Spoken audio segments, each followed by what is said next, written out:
missionaries. Technically, that means we're here starting businesses because that's how the government requires us to come in, so we have a business visa. We got a couple of businesses that we own and operate, but most of our time goes into our hobbies, and our hobbies are church planting and seeing people come to faith in Jesus. My name's Jared, originally from Missouri, but I live here in South Asia with my wife and 4 kids. We started dating in high school, and from the very beginning of my time dating him, I had begun to tell him about the Lord's call in my life to this. And so we really entered into marriage with that same calling, with that same knowledge that that's exactly what we wanted to do. And that's why within just a short year after we got married, we were on the field. South Asia covers a large swath of humanity and various different religions, but even within those religions, such a diverse people group and culture among every people group. We have the birthplace of 4 of the top 5 major world religions. This is the birthplace of Hinduism all along the Gangetic Plain. Buddhism originated here. Sikhism is in Western India, Jainism as well. Those 4 major world religions are here. You add to it Islam, and we have 500 million Muslims that call South Asia home. UUPG stands for Unreached, Unengaged People Group. The unreached piece means they're less than 2% Christian. The unengaged means there's nobody that's trying to start churches among them. It means there's 0 churches and very few, if any, believers. And our job is to go into those people groups, see the first believers come to faith, see the first churches started, and then see those people begin multiplying disciples all across that people group. Really, these are the last people groups on the planet that have 0 churches among them. Those people groups, when you divide them out, 1,044 of them are currently UUPGs. There are places where they see Christians as people who care for and love people and help and even look to it as a source of potential, like, yeah, maybe the Christian God can heal us. Then there's also places, of course, where it's highly persecuted. There are definitely places, and we've lived and worked where you knew that you were not liked when you walked out the door. You knew that you were seen as different and not in a good way. The place where most of the national believers live and work are highly persecuted places, where they are cast out from their families, where they are cast out from their community, where they experience great persecution because they're a minority. The one thing that separates Christians from all the other world religions is the idea that Jesus is the only God. And that is revolutionary for South Asia.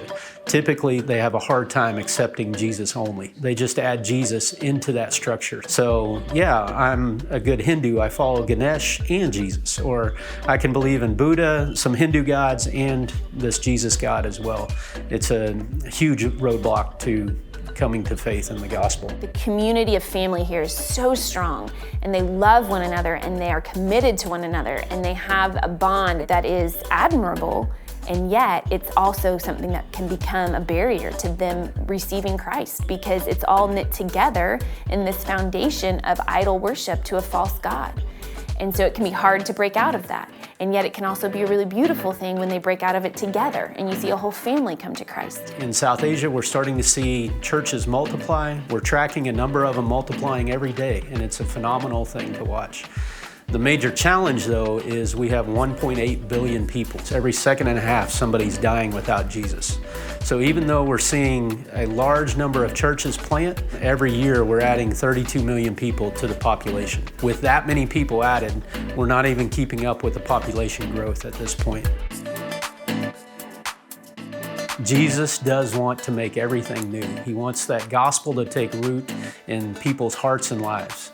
And that starts at Houston's first, and it moves out from there. So as Jesus has changed your life, as He's changed my life, because of how He's made our lives new, we go with that mission, that gospel. But then we come to a place like South Asia. They need their lives made new also. Your church is participating in that. Yes, through Kainos. Yes, through sending some funds to help start some churches on this side of the world. We're seeing God do amazing things with those funds. And we're seeing hundreds of churches start because of your guys' effort on that side. In fact, we'd say thank you for it. But in addition to that, we need people that are willing to open their mouth and share the gospel abundantly. living here, we can see. The fields are ripe unto harvest. When we go out, people do want to hear, they do want to know, and there's just so many people, and we only have so much time. The people that he draws to himself, he draws to repentance, not us. It's not our words, it's not how eloquent we are. So we know that he doesn't need us, and yet he asks us to join him in it. It's for his glory as we proclaim his name among the nations, but it also draws us into his presence.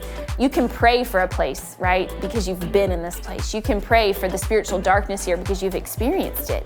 When he called us into fellowship with him, he called us into fellowship with him so that we could bless the nations. We're looking for those next generation missionaries to join us as well. We need you to come alongside us. We need you to find those young church planters that have a desire. They just don't have the knowledge and know-how of how to get out and share with lost people. They need you walking alongside of them, helping coach, helping mentor, and helping see God's kingdom expand as it becomes something new from village to village all across South Asia.